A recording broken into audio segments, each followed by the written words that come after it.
Sometimes the fall of a nation doesn't begin with war, crisis, guns, or explosions. It begins with a government that sinks into silence for a month and a half. So the question is, was that silence actually the sound of cracks forming?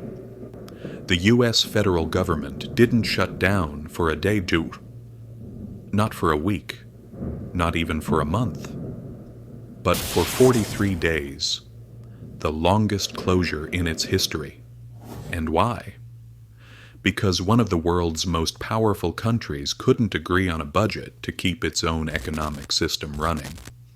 While politicians argued for 43 days, hundreds of thousands of workers went unpaid and were forced into leave, public services completely stopped, and the world watched America, a global superpower, stall like an old rusted machine.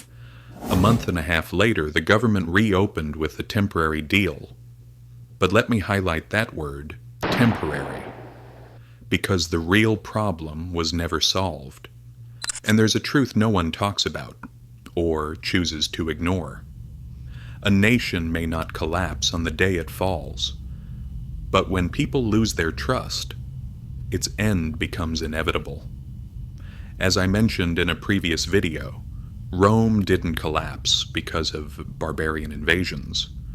It collapsed when the denarius lost its value forever, and the people lost their faith.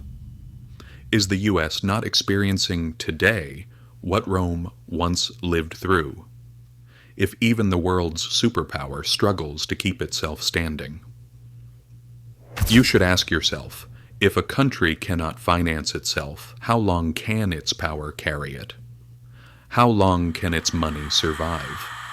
If you want to see history clearly, expand your perspective, and face the truth, don't forget to follow, like, and share. You can find my other videos on my channel.